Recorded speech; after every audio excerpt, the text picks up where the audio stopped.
श्रीराम समर्थ. श्री गणेशाला, शारदेला, समर्थ सद्गुरूंना वंदन करून क्षणभर नामस्मरण करू. अधिक मास महात्म्य कथेचा दुसरा अध्याय श्रवण करू. ओम नमो भगवते वासुदेवाय. ओम नमो भगवते वासुदेवाय. ओम नमो भगवते वासुदेवाय. ओम नमो भगवते वासुदेवाय. ओम नमो भगवते वासुदेवाय. गोपाल कृष्ण भगवान की जय. श्रोते हो नमस्कार. श्रोते हो, कालपासनं अत्यंत पुण्यपर्व काळ सुरू झाला आहे. ज्येष्ठ अधिक मास, त्यातही विशेष गंगा दशहरा हा पर्वकाळ सुरू आहे. मलमास म्हणून ज्याची निर्मिती झाली, भगवत कृपेने तोच पुरुषोत्तम मास झाला. आणि या पुरुषोत्तम मासाला भगवंतानी आशीर्वाद दिला की जो कोणी ह्या पुण्यपर्व काळामध्ये मलमासेषु सर्वेषु स्वयं देवो जनार्दनः, माझं वास्तव्य असलेल्या या महिन्यामध्ये तमुद्दिश्य कृतं यच्च, माझी सेवा करावी या उद्देशाने जो कोणी स्वल्पं वा यदि वा बहु, स्वल्प किंवा बहुत अशा प्रकारे पुण्यकर्म करेल, निश्चितच त्याला त्याचं विशेष फळ प्राप्त होईल. काय केलं पाहिजे तर भगवान म्हणाले, लक्ष्मी, बहुत प्रमाणात असेल, थोड्या प्रमाणात असेल, काय केलं पाहिजे तर दानं होमं व्रतं स्नानं तपो ब्राह्मण भोजनं तेन लिप्तेन देहेन स याति नरकंचिर. लक्ष्मी, मतप्रीत्यर्थ दान, होम, व्रत, स्नान, तप, ब्राह्मण भोजन, जे जे काही शक्य होईल ते कर्म केल्यावरती ते अल्प करो की बहुत करो, मनुष्याला निश्चितच त्याची फलप्राप्ती होईल. हे जेव्हा ऐकलं तेव्हा लक्ष्मी माता म्हणाली, देवा, अहो निर्धनाश्च दुराचारा परभाग्योपजीविनः. स्वामी, अहो निर्धनाते उपवास कैसा, दुराचारी पुण्यलेशा, स्वप्नी नेणे कैसा तो. अहो जो निर्धन आहे त्याला तो असाच उपाशी राहतोय, मग तो दुराचारी असेल तर त्याला पुण्यलेश, पुण्य कसं प्राप्त होईल. त्यावेळेला भगवान म्हणाले, लक्ष्मी, व्रते दाने तथा नक्ते याचिते काय शोषणे सर्वथा नास्ति सामर्थ्यं तैः कार्य द्विजसेवनम. हे बघ, साधूनां दर्शनं स्पर्श कीर्तनं श्रवणं तथा कर्तव्यं शक्तिहीनैस्तु लोकांतरसुखप्रदम. हे बघ सुंदरी, ज्याच्याजवळ द्रव्य नाही त्यांनी काय करावं तर त्याने कष्ट व्हावे शरीरी, साधू संत महंतांची सेवा करून आपल्या शरीर सामर्थ्याने भगवत प्राप्ती करून घ्यावी. जर तो आपल्या कायेने भगवंताची सेवा करेल, साधू संतांची सेवा करेल, तरी त्याला तेवढंच पुण्य मिळेल जे दान करून मिळेल. तेच मनुष्य आपल्या कायिक सेवेने प्राप्त करून घेऊ शकतो. लक्ष्मी, अगं जो मनुष्य आपला देह साधू संतांच्या सेवेकरता झिजवतो, त्यातही साधू संतांच्या सेवेबरोबर देवदर्शन पुराणी काया कष्टवी जे गोसेवनी तया ते न लगे कपर्दिकदाणी तपे करुणी मी तोषे. त्या मनुष्याला साधू संतांची सेवा केल्यावरती पुण्य प्राप्त होईलच, पण समजा साधू संत नाही समागम झाला तर गोसेवा करून गायीच्या सेवेमध्ये काया झिजवून सुद्धा तो माझ्या लोकाची प्राप्ती, माझ्या कृपेची प्राप्ती करून घेऊ शकतो. लक्ष्मी, गाव पवित्रमतुलं गावो मंगलमुच्यते गावो भूमिश्च भूतानि स्थावराणि चराणि च. हे बघ लक्ष्मी, या भुवनत्रयाचे ठाई गौतमी ऐसे दैवत नाही. जिणे कष्टवून या देही क्षीरवृष्टी करी जगाते. अगं ती गाय की जी स्वतःचा देह कष्टविती आणि जगाला दूध देते, ती गाय इतकी पवित्र आहे की त्या गायीच्या पूजनाने सुद्धा माझ्या कृपेची प्राप्ती होऊ शकते. श्रोते हो, आपण गजानन विजयामध्ये आवर्जून ऐकलं असेल, वाचलं असेल की स्वतः गजानन महाराज म्हणाले, जेव्हा द्वाडगाय सुकलालाची ही साखळदंडाने बांधून आणली त्यावेळेला गजानन महाराज म्हणाले, अरे हे तुम्ही काय केलं? ही गाय अवघ्या जगाची आहे माय, एला बांधिले हाय हाय, केवढा कठीण प्रसंग हा. श्रोते हो, भगवान म्हणाले, लक्ष्मी, जो कुणी गोपूजन करतो त्यालाही निश्चितच माझ्या पदाची प्राप्ती होती. एरवी नाही शक्य झालं तरी या अधिक मासामध्ये गायीची सेवा करायची. काय करायचं तर सकाळी उठायचं, मौन, भगवंताचं स्मरण, यथाशक्ती गंगा स्नानादी करून मग करावे गौतमी पूजन. तया एवढे नसे पुण्य, घालोनिया तृणधान्य, भावे चरण वंदावे. यथाशक्ती गाईला गोग्रास द्यायचा, यथाशक्ती चारा, यथाशक्ती धान्य, जे काही शक्य होईल ते तिला अर्पण करायचं, तिला वंदन करायचं. गौपूजे लाविजे भाळी, गोमातेची चरणधुळी कपाळाला लावायची, तेणे स्नान केले यमुना जळी. भगवान म्हणाले, लक्ष्मी, अगं गोधूळ जरी कपाळाला लावली तर गंगा यमुनादी तीर्थांमध्ये स्नान केल्याचं पुण्य प्राप्त होतं. गौतम पुत्रा करुणवंदन, गोमय सडा सम्मार्जन, तया योगे पवित्र सदन, होय जाण तयाचे.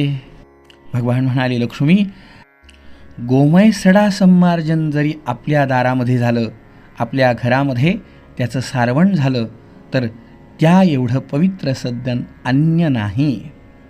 काय सांगू, अगं तया घरी लक्ष्मी निवास, ठावनसे रोग अपमृत्यास. ज्याच्या घरी गोपूजन होतं, गोमय सडा सम्मार्जन होतं, त्याच्या घरी रोग नाही, अपमृत्यू नाही, लक्ष्मीचा अखंड निवास. अशा गौतमीचं पूजन करावं. त्यानंतर सुशील सपत्नीक दाम्पत्य बोलावून त्यांचं पूजन करावं. अधिक मासामध्ये अशा प्रकारे जो कुणी गोमातेचं पूजन करतो आणि तिच्या गळ्यामध्ये घंटा बांधतो, दोहन पात्र वस्त्र अलंकार देऊन दान करतो, तये घंटीचा होता नाद, स्वर्गी सुख पावे पितृवृंद. उतरोणी या वैतरणीचा कंद, सुखसंवाद तो करी. आपल्या पितरांचा उद्धार करण्यात सुद्धा गोसेवा खूप कामा येते. लक्ष्मी, तुला सांगू का, पुरुष अथवा हो का नारी, उभयता लाभची समान परी. स्त्रीने करा की पुरुषाने करा, लाभ तोच आहे. तुला सांगू का लक्ष्मी, गौतमी विण न होय यज्ञ, गौतमीशिवाय यज्ञ शक्य नाही. गोक्षीरा विण न घडे हवन, तुपाशिवाय हवन नाही. पंचामृताविण न घडे पूजन. श्री विष्णू महाविष्णूचे माझं पूजन करायचं असेल तरी पंचामृत गायीशिवाय मिळणं शक्य नाही. म्हणून लक्ष्मी, या गायीचं पूजन अधिक मासामध्ये करणं हे पुण्यप्रद आहे. आणि ज्याच्याकडे धन नाही तो या गोसेवेमध्ये शरीर कष्टवून तिची कृपा प्राप्त करून घेऊ शकतो. गोमये पावन सदन, अंगस्पर्शे पापक्षालन. गोमूत्राने घर पावन होतं.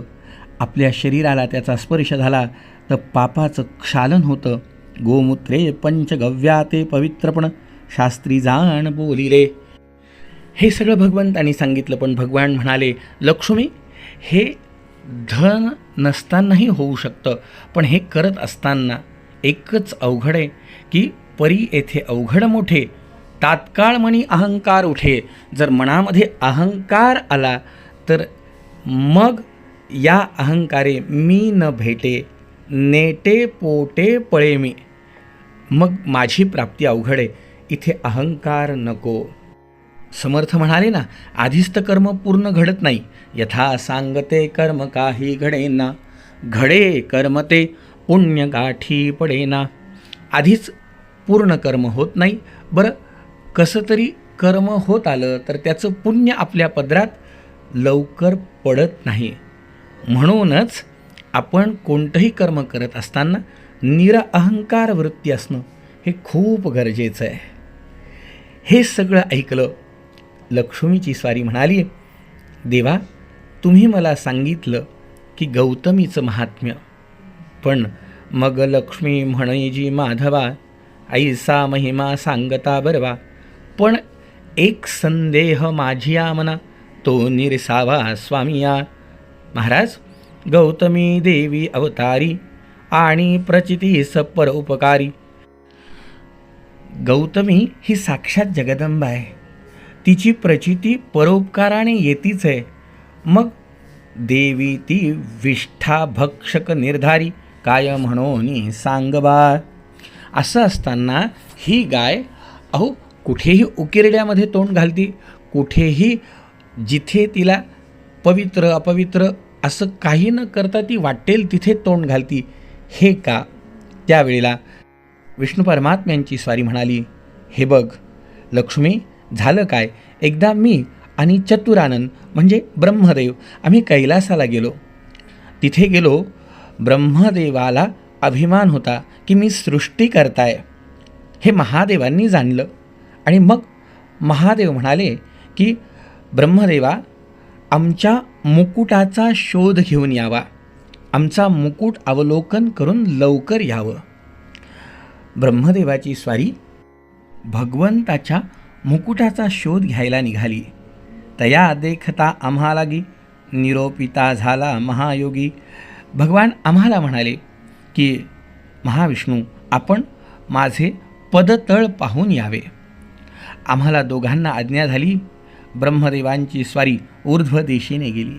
मी अध पाताळाच्या दिशेने रसातळ आतळ वितळ सुतळ सप्त पाताळापर्यंत जाऊन आलो, पण मला भगवंताचे चरण सापडले नाही. मी परत आलो. शिवाजवळ उभा राहिलो. अधोदृष्टी अधोमुख.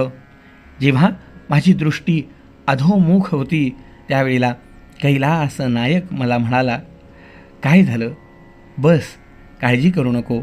तेवढ्यात ब्रह्मदेवांची स्वारी आली.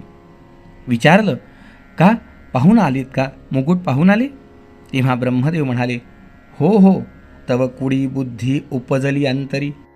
ब्रह्मदेवाला मुकुट दिसला नाही, पण तरी ब्रह्मदेव म्हणाले, हो देवा, मी मुकुटाचं दर्शन घेऊन आलो आहे. बरं, नुसतं मी दर्शन घेऊन आलो नाही, तर मी याच्यासाठी साक्षीदारसुद्धा आणलेत. कोण? तो धेनू आणि केतकीचे पाचारी. साक्ष द्यावया शिवाजवळी, चला समागमे माझी या. अहो, गाईला बरोबर घेऊन आला आणि केतकी म्हणजे केवड्याच्या वृक्षाला घेऊन आला. त्यावेळेला भगवान सदाशिव क्रोधायमान झाले. महादेवांची स्वारी म्हणाली, ब्रह्मदेव तर असत्य भाषण करतातच आहे, पण गोमाते, आपण असत्य भाषण केलंय, तैपासून विष्ठा भक्षक, खोटं बोलल्याचा परिणाम महादेवांनी शाप दिला. धेनू झाली असे देख. तेव्हापासून धेनू सगळ्या अंगाने पवित्र पण मुखाने अपवित्र राहील असा शाप महादेवांनी दिला आणि केतकीला शाप दिला, तू अपूज्य होशील.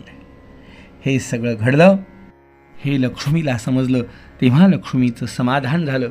तेव्हा भगवान म्हणाले, म्हणून हे कमलाक्षी, या अधिक मासामध्ये शारीरिक कष्ट देऊन जो कोणी साधू संतांची सेवा करतो, जो कोणी गोसेवा करतो, त्यालाही बहुत पुण्याईची प्राप्ती होती.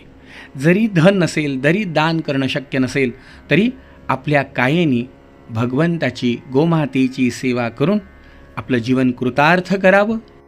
भगवंताच्या कृपेने आपल्याकडनं अशीच सेवा घडत राहो अशी प्रार्थना करूया.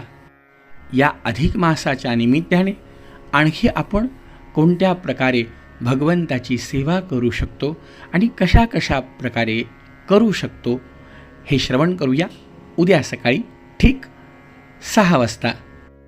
आणि हो मंडळी, जे आपणास ठावे ते इतरा शिकवावे, शहाणे करुणी सोडावे सकल जन, या न्यायाने हे अधिक मास महात्म्य आपणही श्रवण करा.